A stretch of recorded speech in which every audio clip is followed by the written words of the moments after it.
So, yeah, I know that you had talked about when we were here. I think you had talked about going and doing some inspirational speaking at some different locations with children that maybe or young or adults even maybe that were amputees. So, do you still do some of that? And I haven't been doing the speaking so much anymore, but I still do coach at the camps.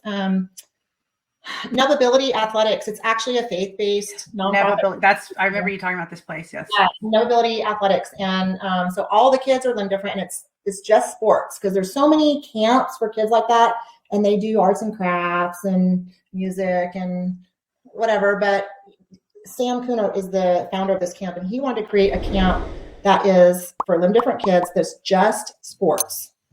So that's what we do. And actually, they were after me for several years. They wanted me to start a camp, have a camp that's just for the armless kids, a fitness camp. And I kept saying, nah, like we don't have that many kids that don't have arms, and what do we do? And who's going to come? And sounds like a lot of work. I just shrugged it off for a long time.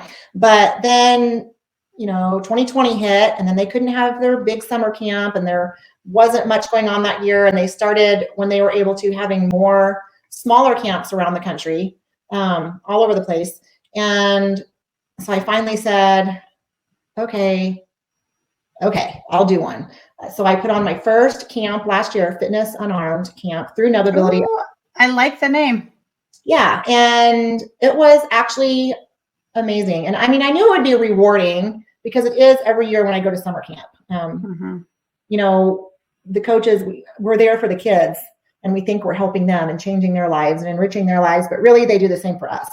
So I think it was really amazing last year. The camp was great and got a lot of good feedback. And one of the kids, it's kind of funny because I've been working with this one little boy, his name is Thad, since he was 5, I think just a few weeks after he was adopted from China. Always very quiet and kind of standoffish from me, doesn't really want to talk to me, or I try to engage with him and he's not interested. Did you tackle him and try to kiss him? No. But anyway, he came to camp last year, to Fitness Unarmed camp, and the last night he was there, he came and sat by me. We were out at the pool, and then we're getting cold, and I got in the hot tub, and he sat by me. He's looking at me with these eyes, like you can tell, and he started talking to me about stuff, and then he said, "Coach Barbie, are you going to do this camp again next year?" And I was like thinking, oh man, can we just finish this one? But I said, because I wasn't sure what he was thinking. You never know with him. And I said, I don't know. Do you want me to? And he's like, yeah. And then he told his mom he actually likes it better than summer camp. And he loved it. And he was actually our champion because we were doing wall squats and wall sits. And he beat everyone. I think I want to say for like 12 or 15 minutes, he sat on the wall in a squat position. I don't know how he did it. I gave up. Goodness. Yeah. I think after about 2.5 or 3 minutes, I'm like, I'm out. I don't need to prove anything. I know. He was amazing. He's pretty, oh my gosh, pretty competitive. And so he just said he hopes there's going to be more boys this year. So he wants to compete against boys. Yeah. And so we do have at least one more boy coming this year, and they're close in age. So we'll be fine. Of course, I called his mom right away and said, tell Dad there's going to be another boy this year.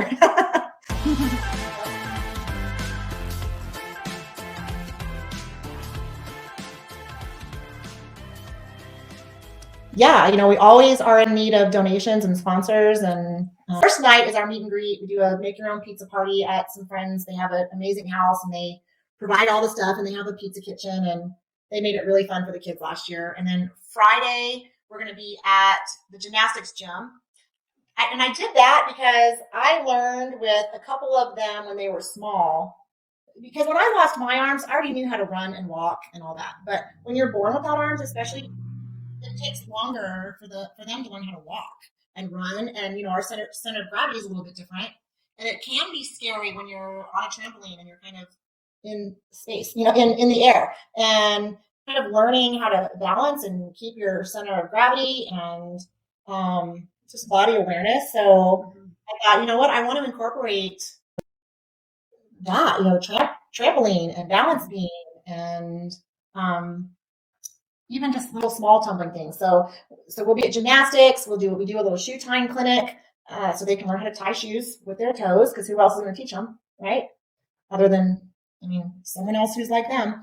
And we'll do swimming, and then we have a gym day. This year, our gym day is actually going to be at a friend's house. He's got a home gym and a big area. So we're going to be doing our gym day at their house this time. And then Sunday morning will be an optional day, because not everyone has early flights. Some of them have a day to kill, you know, before their flight home. So we're going to be at Gilbert Christian School doing a track workout in the morning, because I love going to the track. I don't run like you do. I do up the bleachers. I do love running the bleachers, but I do a lot of different stuff on the track and up the bleachers. And so that's going to be our optional thing Sunday morning. And then, of course, we have a portion of it, which is going to be Saturday, learning just functional skills, because last year that was our optional thing. And I said, whatever you need to work on, whatever you need to learn, whatever you're not sure how to do, I'm going to help you. And so last year we worked a lot on bathroom stuff and dressing. I want to say there was something else, maybe in the kitchen or something, but I thought, you know what, that part does not need to be optional. That needs to be part of camp. So Saturday afternoon we'll be doing that. So whatever it is that they need to learn, or their parents say, hey, we're struggling with this, I'll help them with this, you know, we'll do that. Wow, Barbie, this is exactly why God kept you alive. Right. Look at, I mean, this is huge for you to be able to do, you know, not just learning to jump on a trampoline, but all these things that you're working with these children to, and they can see life, just like, I mean, even stuff is, you know, like things that people don't think of, just going to the bathroom by yourself, or, you know, some of these girls are coming of age and learning how to utilize women's feminine products. Exactly. I was trying to think of a nice way to put it. Nice way to say, yeah, I know. I've actually worked with a couple of little girls on with that, because, you know, their moms are like, I don't know, we have 2 kids, you know, so yeah, and it makes me happy to be able to share that experience and that information with them, so they can be independent. And, you know, and I always tell them, I don't want you to be embarrassed to talk about these things or ask me, that this is life. This is stuff we all go through, and we all have to figure it out. And who else are you going to ask? I mean, who else? This is your gifting. This is where God has you right now. And I just know it. I want to encourage you so much.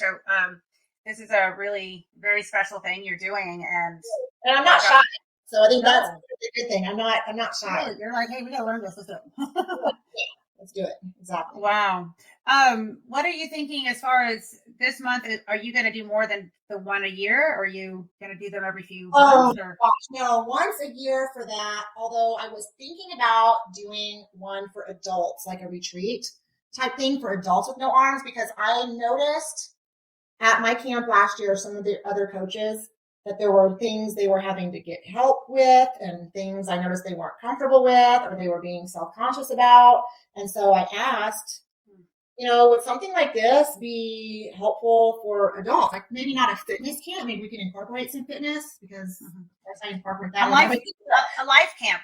A life camp. Like just a retreat for adults with no arms, that, you know, even you talk about things that maybe you can't talk about at a kids camp, you know, because there are adult topics that things we come across, or there may be questions that also I'm not shy about. I'm an open book, you know, and I think it'd be important to have their spouses or significant others, whatever, there. Maybe they can get together and talk too. But they may have questions too. Right. Wow, this is huge. So yeah, so I'm thinking about doing that. I haven't totally jumped on that wagon yet. I have a bunch of notes on ideas, but when I asked, other people were like, yeah, that would be great for me to do that. So you just have to, you know, doing these events, and, you know, because you've done them, and I know, you know, hosting events for years, it's a labor of love, no matter what kind of event it is. But, you know, I know that, you know, there were events that I did, I had 10 women and 8 women, and some that I had 30 to 40 women. And every time it's the same amount of effort, but every time after the event, I always thought I would never have taken this opportunity away if I, you know, because the feeling on the opposite side of it is, like you said, you're blessed, everyone else is blessed, and people are like just so empowered in such a beautiful way, not in a weird way, but just, and they feel, you know, everyone leaves with this feeling of just love and strength and courage. So it does the same for me. Can I tell you a cute story from The first day of camp last year. So our first night is a meet and greet, make your own pizza party thing, like I said earlier. But I challenged everyone who was there, because the kids don't have arms, but everyone else who was there has both arms, both hands. And so I challenged everyone else who was there to try to eat their pizza with their feet, like we were doing. Oh my. That was fun. In fact, there were two Mikes there, the guy who owns the house and the guy I was dating at the time. And they went and sat down on the grass and had their pizza down there on their plate or a napkin or whatever. And they were trying so hard. And they finally got the pizza in their toes. And it was taking so long. They couldn't get it up to their mouths. And then everyone shut their phones off, quit videotaping because they thought they were done. They couldn't get it to their mouth. And they decided, hey, she said camp is not an option. We have to figure this out. So they fed each other. It was hilarious. But no one got that on video. But okay, but the story I want to tell you actually was it was fun watching everyone try to eat with their feet. But the next day, there's a little girl. Her name is Sophie. She was 12. And I guess I remember being 12, but this is something I just haven't thought about in a long time. And it was her first time coming to any camp. And the next day I said, hey, did you have fun last night? And she said, yeah, I did. So what was your favorite part? And she said, everything. And then her mom said, no. Tell Coach Barbie what you told me last night. And so her mom actually told me that when they left the party, she said that was so much fun because that's the first time she's ever been to a big party and everyone's there eating and no one was staring at her. Aww. Yeah, I know. It made me cry. Still makes me choke up a little bit because, you know, I forget what it's like to be 12 and that feeling of everyone is staring at me and not liking that, not liking being different. And so that made me feel really good that she got to experience that at least, you know. Well, you know what? I'm just really, I love where your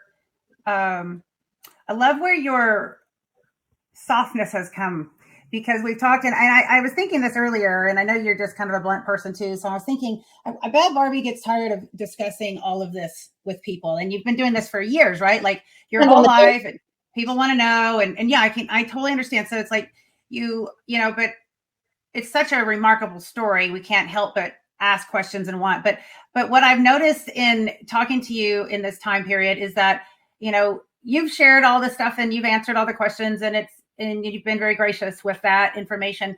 But when you've been talking about these children and this retreat and what you're doing and what your plans are, there's a whole softness that has come out of you that is just really beautiful. And you can see that that's your passion. I bet it's what God is leading you to do. And sometimes when we have to be obedient to what God's calling us to do, it's hard to step into that place because it always calls for maybe more work or more effort or more something out of our comfort zone or something that we're like, oh, I don't really want to do that because it's going to be, you know, it's going to take this kind of time.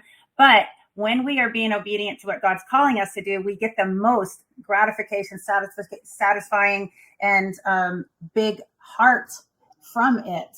And then we're in the place that God has us. So I want to encourage you, go forward with this and don't hold back, because I just see the specialness of what it is and where it is for you. I just see that it is really a very unique thing that only Barbie can do because of how you've been raised and how you've, you know, your parents and both of your parents and all the things you've gone through. And you have been called for a time such as this for these people. And I just encourage you to go all out with this, because, you know, we don't ever, we never get to take anything with us when we're gone, right? Like when we die, it's just our soul goes, and we have to give an account for what the things that God gave us, the talents that he gave us, the time, the relationships, and we have to be accountable to everything. And, you know, God's given you this platform and this opportunity in life. I'll call it an opportunity so that you can bless some people that no one else can really bless the same way. I could never go and bless these children and these adults like you ever could. You know, I never could. There's nothing that I could do in my life that would be such a blessing as what you can do for these people. And there are going to be more that come out of the woodworks as you do these, and you're going to be able to really affect. And I will encourage you to always, and I'm sure you do this already, but I know that it says in the Bible that we are to always share our faith and encourage people in their faith. And so I encourage you to do all that you're doing, but always give the honor, glory back to God so that he can be continuing to bless you as you input and give him glory and honor. And I just encourage you to step out in faith and take hold of that beautiful treasure that you have that hardly anyone else has.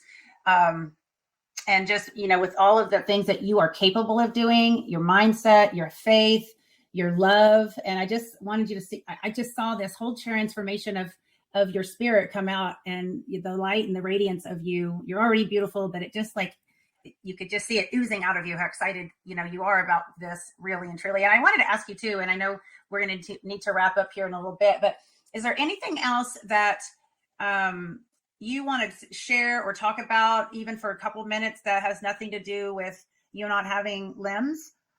Because I'm sure that you're like, that's what people always talk to you about. And I don't want to just be like, okay, let's talk about this, but I don't know, is there something else inside that's like, yeah, I'd like to share this too. I just wanted to give you that opportunity if there is.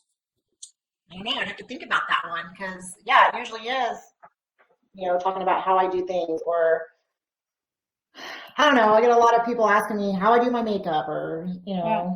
I look good at, or I don't know. You're like, just like you do, I just use my feet. I don't know, I guess I have certain things I love doing just like everyone else. I just do them differently, like dancing. Dancing is something I've been doing my whole life, and it is totally an outlet for me, and it's like therapy, and I still do that, all kinds of dance, all forms of dance. You're so unique and you're so special. I'm trying to think. I don't know if there's anything I really.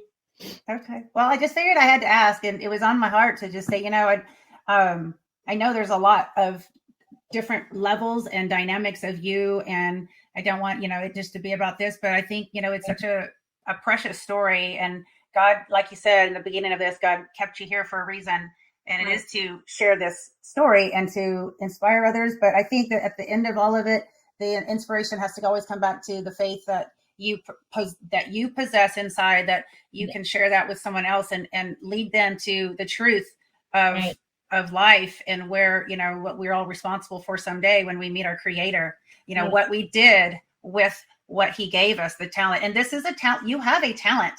You are an artist. You have a talent. You have a gift. You have a lot of gifts. Right. And you just don't use your hands for them, but you're like amazing with your gifts. So, and something you mentioned that I don't know why it's on my brain. Maybe it's something I need to say. I don't know. But you said you saw this softness, like a softness of my heart, and talked about being strong. And I think a lot of people think, not just for me, but for anyone, that they want to be the strong woman or the strong person. And I think people think that if you're strong, that you don't have a soft side, and that maybe that shows weakness. And I don't think so. I think it also shows strength. And I think there's a time to be strong, and there's a time to be also soft. And I think they're both equally important. I agree. I don't think that having a soft heart, or a compassionate heart, or I don't think it shows weakness at all. I think that's part of being strong, is allowing your humanness to show. I love it. I love it. Maybe someone needed to hear that. I don't know, but it was on the so. Well, both of those sides of you are definitely evident. Thank you. I love it. You're welcome.